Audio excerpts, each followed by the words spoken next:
आप सब कैसे हैं? मैं Sucheta Gupta, by profession company secretary and insolvency professional. एक बार आपका अपने चैनल आओ सीखो आईबीसी पर फिर से स्वागत करती हूँ। और थैंक यू। और जो वीडियोस आप लोग देख रहे हैं और लाइक भी कर रहे हैं, तो थैंक यू सो मच।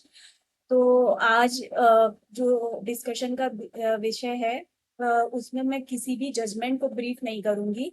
और आप जैसा कि जानते हैं कि मेरा जो चैनल है वो बेसिकली सबके लिए है, और उन स्टेक होल्डर्स के लिए भी है और उन लोगों के लिए भी है जिन्हें बहुत ज्यादा समझ नहीं है आईबीसी की, और वो कंपनीज आईबीसी में चली गई हैं, चाहे वो कॉर्पोरेट डेटर हों, चाहे वो इन्वेस्टर्स हों, चाहे जिनके क्लेम्स ड्यू हों।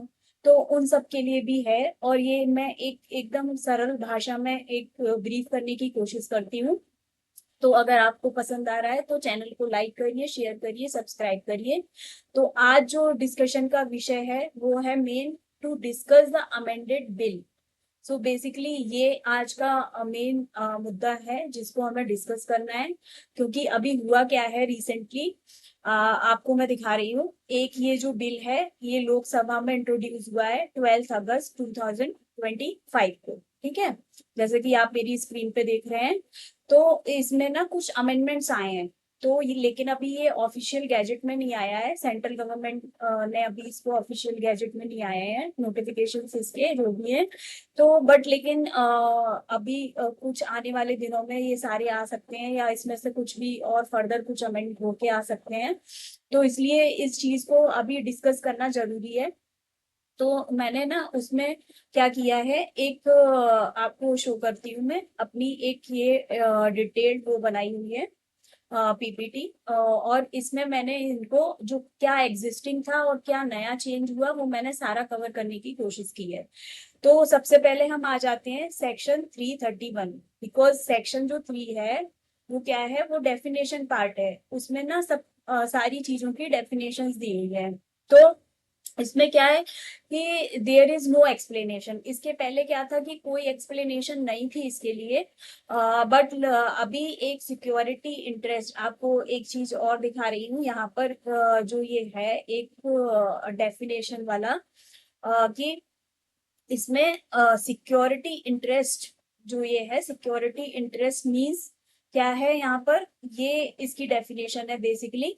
तो इसमें क्या किया है गवर्नमेंट ने, अभी एक एक्सप्लेनेशन इंसर्ट किया है, और उस एक्सप्लेनेशन के थ्रू उन्होंने ये बोला है कि that the security interest shall exist only if creates a right title और इंटरेस्ट और a claim to a property pursuant to an agreement or arrangements by the act of two or more parties, and shall not include a security interest created merely by operations of any law for the time being in force। तो हुआ क्या है, basically उन्होंने बोला कि जो ये security interest वाली बात है ये तब एग्जिस्ट करेगा, वो मतलब ऐसे ही एग्जिस्ट नहीं करेगा जब तक कि कोई क्लियर कट कोई एग्रीमेंट ना हो, अरेंजमेंट ना हो, और सच में कोई राइट या टाइटल नहीं बनता हो, तो तब तक वो एग्जिस्ट नहीं करेगा।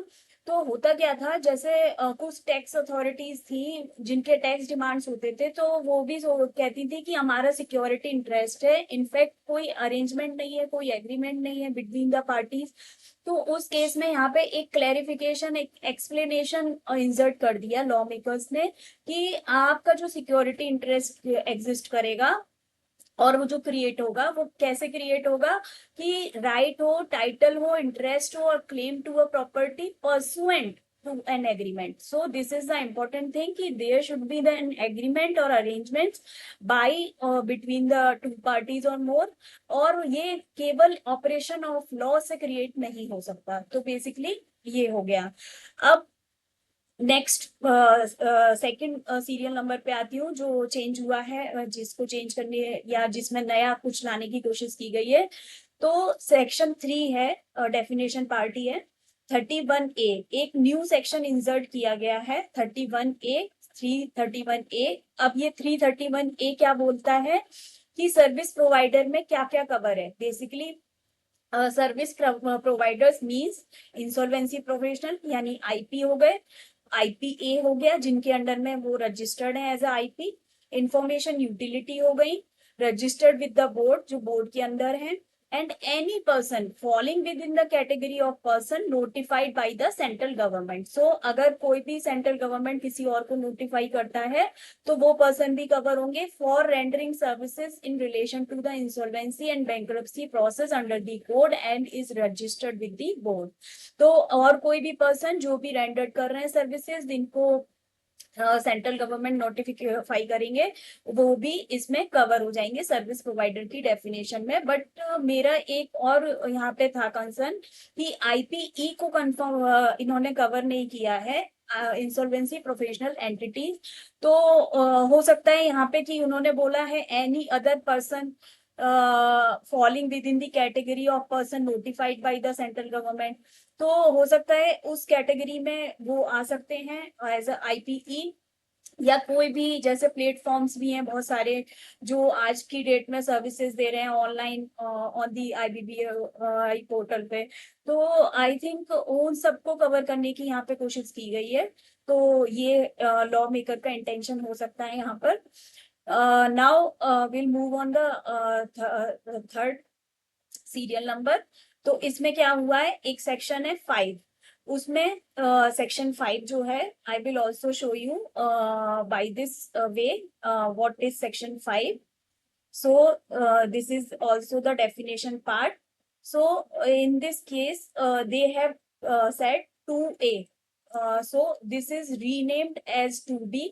जो 2A था यहाँ पर आप देख रहे हो, ये जो 2A था base resolution plan means the resolution plan provided by the corporate data under sub clause C और sub section 4 of section 54A। तो इसको इन्होंने बोला कि आप जो है 2A जो है उसको हम 2B करेंगे और एक न्यू 2A लेके आएंगे। तो बेसिकली एग्जिस्टिंग में क्या था 2A ये था, बट अभी जो 2A है वो क्या है, वो है कि अवॉइडेंस ट्रांजेक्शंस मीन, क्योंकि पहले अवॉइडेंस ट्रांजेक्शन की एज सच कोई क्लियर कट डेफिनेशन नहीं थी, वो यही मानते थे कि इन सेक्शंस के थ्रू आ रहा है। तो अभी इन्होंने क्या किया कि avoidance transactions means a transaction as referred to in section 43, 45, 49 और 50, ये सारे अवॉइडेंस ऑफ ट्रांजेक्शंस के सेक्शंस बता दिए कि इनमें जो ट्रांजेक्शन कवर होंगे उन्हें हम अवॉइडेंस ट्रांजेक्शन के की डेफिनेशन में मानेंगे। तो एक तो ये हुआ, और दूसरा इन्होंने 59A ये एक नया इंसर्ट कर दिया। तो 598 क्या कहता है कि फ्रॉडुलेंट और wrongful trading means the fraudulent और wrongful trading as refer to in section 66। तो फ्रॉडुलेंट ट्रेडिंग को बेसिकली पहले डिफाइन नहीं किया था, उसको भी आज यहाँ पे डिफाइन करके इन्होंने बोल दिया कि whatever is covered as per section 66 this will be considered as a fraudulent and wrongful trading. Now section 511 ये न्यू प्रोविजो इंसर्ट किया इन्होंने, और न्यू प्रोविजो क्या कहता है कि provided that where multiple application for initiation of the CIRP in respect of the corporate debtor are pending before the adjudicating authority on the insolvency commencement date, the initiation date shall be the date on which the first such application has been made before the adjudicating authority। तो होता क्या था कि एक bank ने application file करी, दूसरी ने भी कर दी, एक की एडमिट नहीं हुई है, एक की रजिस्टर्ड नहीं हुई है, अभी रजिस्ट्री में शो नहीं कर रही है, तो मतलब बहुत सारे इस पर डिस्प्यूट चल रहे थे। तो उसको खत्म करने की वजह से इन्होंने बोल दिया कि जो initiation date shall be the date on which first application was made. तो जिस दिन हमने एप्लीकेशन फर्स्ट एप्लीकेशन मेड करी है बिफोर द एडजुडिकेटिंग अथॉरिटी, तो this will be considered the date of the initiation date and the commencement date for the purpose, so for the multiple application for the initiation of the CIRP। तो इसको भी यहाँ पे clear करने की कोशिश की गई है। अब दूसरा आपको दिखाती हूँ सीरियल नंबर 6 मेरे हिसाब से और लॉ मेकर्स के हिसाब से। नाउ सेक्शन 5 सब सेक्शन 26, इसको एग्जिस्टिंग क्या कहता था कि some more word inserted in explanation. तो ये जो एक्सप्लेनेशन थी पहले, for removal of doubt it is hereby clarified that the resolution plan may include provisions for the restructuring of the corporate debtor including by way of merger, amalgamation and demerger। ये इतनी definition थी, but now उन्होंने include कर दिया कि cell of one और मोर assets इसको भी इन्होंने कवर कर लिया यहाँ पे।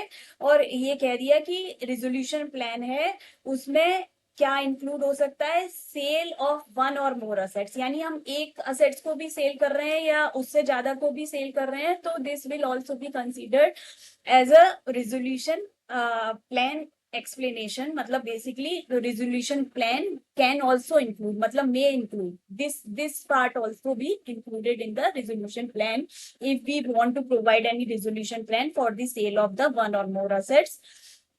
तो ये एक explanation आ गई।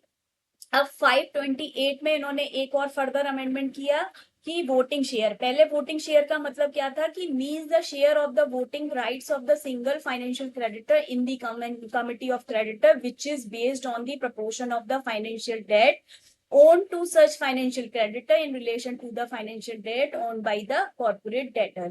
तो ये इतनी डेफिनेशन थी पहले।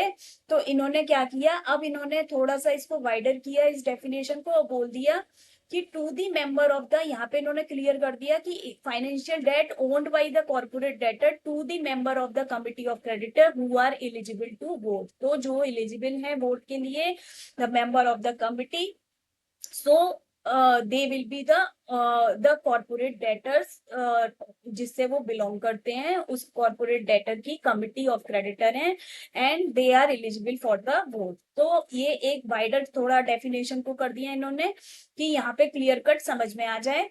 अब इसके बाद में इन्होंने फर्दर क्या चेंज किया है वो भी आपको लेके चल रही हूँ। क्योंकि मैं इसको एक बार में तो कवर नहीं कर सकती, इतने सारी प्रोविजन चेंज हैं, इतने सारे अमेंडमेंट्स हैं। तो मैंने ना क्या करूंगी, मैं पार्ट वाइज वीडियोस डालूंगी कि इतने सेक्शन कवर हो गए, पार्ट 1 हो गया, एंड फिर उसके बाद में फिर सेकंड पार्ट आएगा तो उसमें इतने सेक्शन कवर होंगे, फिर थर्ड पार्ट आएगा। तो इस टाइप से मैं कवर करने की कोशिश करूंगी जिससे आपको भी एक बार में सारा कुछ ना पढ़, मतलब समझना मुश्किल ना हो, और मैं भी एक अच्छे से एक्सप्लेन कर पाऊँ। तो अब सेक्शन 7(4) है। 7(4) क्या कहता है कि provides that if the adjudicating authority has not ascertained the existence of default and passed an order under subsection 5 within such time it shall record its reason in writing for the same। तो basically ये जो section 7(4) है वो मैं आपको दिखाती हूँ। ये इसमें क्या होता है, सेक्शन 7 में बेसिकली पेटिशन फाइल होती है, वो फाइनेंशियल क्रेडिटर करते हैं कॉर्पोरेट डेटर के अगेंस्ट में। तो अब ये जो 7(4) था, यहाँ पे एक ये प्रोविजो था कि प्रोवाइडेड, ये वाला प्रोविजो जो था वो ये कहता था कि adjudicating authority has not ascertained the existence of default and passed an order under section 5 this it shall record in reason in writing for the same। This was there, section 7 subsection 4 provided that this was the proviso। इस proviso को इन्होंने add कर, इनको इसको delete करा है basically, इस वाले प्रोविजो को जो मैं अभी पढ़ रही थी आपके सामने। तो इसका लॉ मेकर का क्या पर्पस है कि एडजुडिकेटिंग अगर जो अथॉरिटी है यानी एनसीएलटी है, वो अगर एसरटेन नहीं कर रही है किसी एग्जिस्टेंस ऑफ डिफॉल्ट को and pass an order, it shall record is reason in writing. पहले राइटिंग में उन्होंने देना होता था कि ये क्यों नहीं हो पा रहा है, तो अब इस चीज को खत्म कर रही है मतलब आईबीसी। क्योंकि होता क्या है कि एनसीएलटी पे भी अननेसेसरी बहुत ज्यादा बर्डन हो जाता है और वो उसी केस को बार बार सुनते रहते हैं, तो इसको भी यहाँ पे ऑमिट कर दिया गया है। अब सेक्शन 7(5) सब ये क्या कहता है कि where the adjudicating is satisfied that, तो ये था एक 7(5) की where the adjudicating authority satisfied that a default has occurred and the application under subsection 2 is complete and there is no disciplinary proceeding pending against the proposed resolution professional, it may by order admit such application। और default has occurred because इसको सबसे ज्यादा amend किया है इन्होंने, बहुत सारा substitution लेके आए हैं ये इसमें। तो बिकॉज बहुत ज्यादा इसको क्लॉज को पूरा ही अमेंड कर दिया है basically. or default has not occurred or the application under subsection 2 is incomplete or any disciplinary proceeding is pending against the RP, proposed RP, it may by order reject such application, provided that the adjudicating authority shall, before rejecting the application under this subsection 5, give a notice to the applicant to rectify the defects. तो ये पूरा provision पहले exist करता था. अब हम पढ़ेंगे जो सब्स्टिट्यूटेड वाला है, जो प्रपोज है कि the adjudicating authority shall within 14 days of the receipt of the application under subsection 2 by an order admit the application if it is satisfied that the default has occurred and the application under subsection 2 is complete and there is no disciplinary proceeding pending against the proposed resolution professional. अब इन्होंने ये किया है. पहले ये यहाँ पे हमें ये भी देखना पड़ता था as occurred and it by order admit such application or word is there and default has not occurred or the application is incomplete.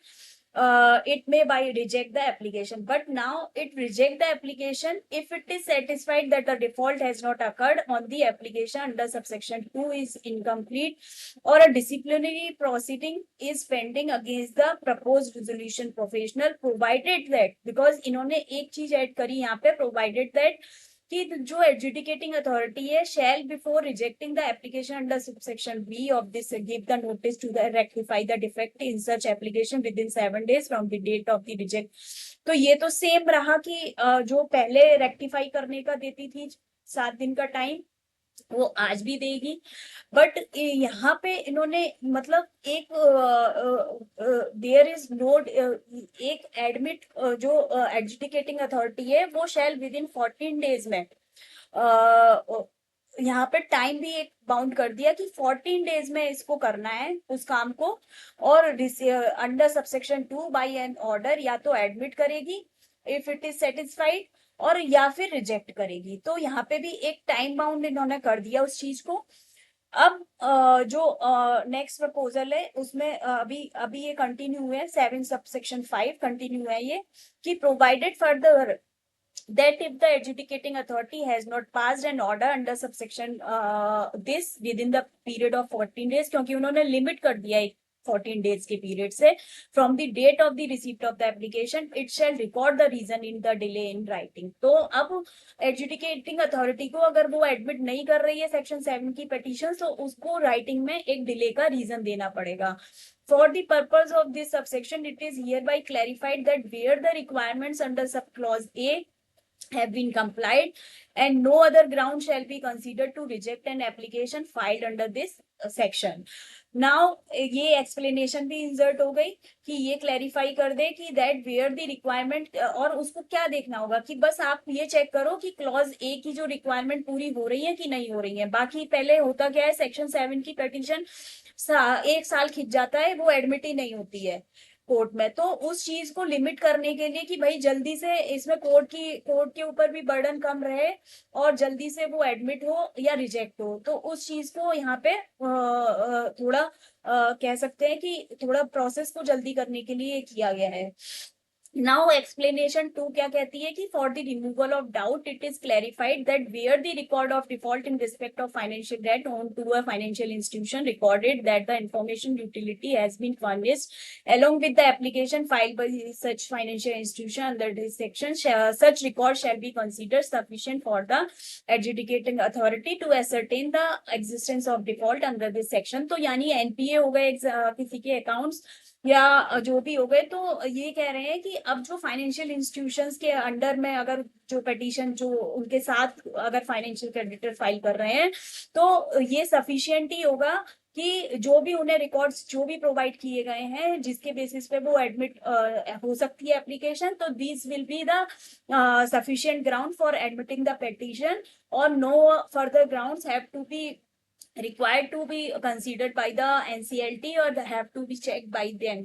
तो मतलब ये बेसिकली इसलिए लाया गया है कि हमारा जो प्रोसेस है, जो एक एक साल डिले हो जाता है, सेक्शन 7 की पिटीशन ही एडमिट नहीं होती है, तो उसको थोड़ा फास्टर किया जाए, क्योंकि उसमें बैंक्स इन्वॉल्व रहती हैं। तो जब एनपीए हो जा रहे हैं सारे अकाउंट्स, और या बैंक खुद ही इंफॉर्मेशन दे रहा है, तो उस केस में तो कोई ग्राउंड ही नहीं बनता है ना कि एप्लीकेशन को इतना लंबा खींचा जाए। तो बेसिकली इसलिए ये चीज लेकर आए हैं। अब 9(3) सेक्शन 9 में आप सब जानते हैं कि ऑपरेशनल क्रेडिटर की पेटिशन होती है, और सेक्शन 7 में फाइनेंशियल क्रेडिटर की पेटिशन होती है। तो सेक्शन 9(3) सबसेक्शन ई, इसमें इन्होंने चेंज किया है। तो यहाँ पे पहले क्या था कि any other proof confirming that there is no payment of any unpaid operational debt by the corporate debtor और such other information as may be prescribed. तो इन्होंने सच अदर इंफॉर्मेशन तो वर्ड था ही वहां पे, उसके बाद इन्होंने लिख दिया है कि as may be prescribe the word any other information as may be specified shall be substituted. तो एक जो सच अदर इंफॉर्मेशन था, तो वो उसकी जगह पे हम कह सकते हैं कि any other information as may be specified shall be, इसको इन्होंने सब्स्टिट्यूट कर दिया यहाँ पे, यहाँ पे ये वर्ड ऐड कर दिया, बेसिकली सब्स्टिट्यूट कर दिया, ऐड नहीं किया है। नाउ 9 सबसेक्शन 5 है, वो क्या कहता है, एग्जिस्टिंग प्रोविजो है। ये क्या प्रोवाइड करता है, इसमें एक एग्जिस्टिंग प्रोविजो था सेक्शन 9 सबसेक्शन 5 में। वो कहता था कि that the adjudicating authority shall before rejecting an application under subsection sub clause B और A of clause 2 give a notice to the applicant to rectify the defect in his application within 7 days of the date of receipt of the notice from the adjudicating authority. So after the existing proviso the following proviso has been inserted. ये तो रहेगा as it is। इसके बाद में एक और नया proviso इन्होंने इंसर्ट किया है, उसमें क्या होगा कि provided further that if the adjudicating authority has not passed an order under this subsection within a period of 14 days from the date of the receipt of the application under subsection 2 it shall record the reason for delay in writing. तो अगर वो record नहीं, अगर वो 14 days में admit नहीं कर रहे हैं एप्लीकेशन, जैसे ऊपर था हमने सेक्शन 7 में भी पढ़ा, तो इनको भी एक रीजन देना पड़ेगा कि क्यों डिले कर रहे हैं इस पेटिशन को एडमिट करने में। तो बेसिकली फास्टर करा जा रहा है, ऑपरेशनल क्रेडिटर हो चाहे फाइनेंशियल क्रेडिटर हो, उन सबकी एप्लीकेशन को फास्टर करा जा रहा है। मोटिव ये है। अब सेक्शन 10 में आ जाते हैं। सेक्शन 10 में आप लोग जानते हैं कि कॉर्पोरेट डेटर अपनी खुद की एक पिटीशन फाइल कर सकता है अगर उसको लग रहा है कि हमारी कंपनी इंसॉल्वेंट है। तो सेक्शन 10 सबसेक्शन 3 क्लॉज ए, ये क्या कहता है कि ए कहता है कि the information relating to its books of account and such other documents for such period as may be specified. Now उन्होंने किया है for such period as may be specified the word and any other information, यहाँ पे such other document है, तो any other information as may be substituted and shall be substituted. तो and यहाँ पे the information relative and any other information will be come here, or and shall be this word will be substituted basically, and any other information such other documents for such period as may be specified, so they have substituted after and any other information। अब section 10(3) subsection B में आ जाते हैं कि the information relating to the resolution propose to be appointed as a interim resolution professional. तो ये clause था पहले, information relating to the resolution propose to be appointed as the IRP। 10(3)B अगर आप डिटेल में देखना चाहें तो यहाँ पे देख सकते हैं। अभी 10 में दिखा दे रही हूँ आपको, ये 10 है सेक्शन, और 10A है, सॉरी ये तो 10, this is 10(3)B the information relating to the resolution proposed to be appointed as the IRP। पहले क्या होता था कि जो सेक्शन 10 की एप्लीकेशन होती थी उसमें भी जो IRP प्रपोज होता था वो कॉर्पोरेट डेटर खुद कर सकते थे, ये राइट था, ठीक है। तो अब इसको इन्होंने ऑमिट कर दिया है, बेसिकली इस क्लॉज को ही ऑमिट कर दिया, तो इसका मतलब ये हुआ कि वो प्रपोज नहीं कर पाएंगे अब IRP, और ये जो प्रपोज होगा ये भी NCLT के थ्रू होगा। जैसे कि सेक्शन 9 में हमें एक ग्रांटेड है, एक लिबर्टी है कि या तो हम खुद प्रपोज कर दें एज अ ऑपरेशनल क्रेडिटर, किसी को आईआरपी, या फिर एनसीएलटी उसको उनको मतलब खुद से देगा रिकमेंडेशन बोर्ड को। तो ऐसे ही इन्होंने यहाँ पे किया है कि अब जो सेक्शन, क्योंकि देखिए इसमें मुद्दा क्या है कि जो सेक्शन 10 की एप्लीकेशन फाइल होती है वो कॉर्पोरेट डेटर खुद करते हैं, और अगर वो खुद ही आईआरपी चुन लेंगे तो प्रॉब्लम क्या होगी कि वो तो फिर कभी अनबायस्ड हो नहीं पाएंगे ना, तो वो उनके फेवर में भी जा सकते हैं। तो ये इस चीज को बहुत बड़ा, बहुत अच्छा डिसीजन है कि ये भी कोर्ट ही चूज करेगा कि किसको रिकमेंड करना है as a IRP. Now section 10(4)(a) इसमें भी एक चेंज लेकर आए हैं कि admit the application if the complete and to disciplinary proceeding is pending against the propose resolution professional. तो इन्होंने किया है इस वर्ड को, and no disciplinary proceeding is pending against the, क्योंकि कोई भी नो यहाँ पे against the propose resolution professional shall be omitted, तो इन्होंने ये वर्ड यहाँ पे ओमिट किया है, क्योंकि जब वो प्रपोज ही नहीं कर पा रहे हैं कोई आईआरपी को, तो फिर इस यहाँ पे इस वर्ड को रहने का कोई मतलब नहीं है कि उसके अगेंस्ट में डिसिप्लिनरी प्रोसीडिंग चल रही है या नहीं चल रही है। तो इसलिए यहाँ पे इसको भी इन्होंने हटाया है, ये भी ओमिट किया है इन्होंने। सेक्शन 10(4)(a) का ये क्लॉज भी ऑमिट किया है। नाउ सेक्शन 10(4)(b) ये क्या कहता है कि reject the application if it is incomplete और any disciplinary proceeding is pending against the resolution professional. तो ये भी इन्होंने ओमिट कर दिया है कि रिजेक्ट कर सकता है एप्लीकेशन एनसीएलटी। तो मतलब ये जब हमको चूज ही नहीं कर रहे हैं तो डिसिप्लिनरी प्रोसीडिंग उसके अगेंस्ट चल रही है नहीं चल रही है, तो इस क्लॉज को रहने का कोई मतलब ही नहीं है। नाउ न्यू प्रोविजो इंसर्ट हुआ है, वो क्या प्रोवाइड करता है कि provided that the adjudicating authority shall before rejecting an application give a notice to the applicant to rectify the defect in his application within 7 days from the date of receipt of such notice. Now new proviso इसमें add कर दिया इन्होंने एक और, he provided further that if the adjudicating authority has not passed the order within this subsection this within the period of 14 days, क्योंकि सबको 14 days से limit कर दिया है कि आप या तो पास करो ऑर्डर, या तो एडमिट करो या रिजेक्ट करो, अगर नहीं कर रहे हो कुछ भी तो आप रीजन दो राइटिंग में। तो ये एनसीएलटी को बाइंड कर दिया है कि आपको 14 days में डिसाइड करना ही होगा एप्लीकेशन को, पेटिशन को, चाहे वो 9 की हो, चाहे वो 10 की हो, चाहे वो 7 की हो। नाउ ये है 11 सब BA, इसमें क्या कहा गया है कि a corporate data in respect of whom a resolution plan has been approved under chapter 3A।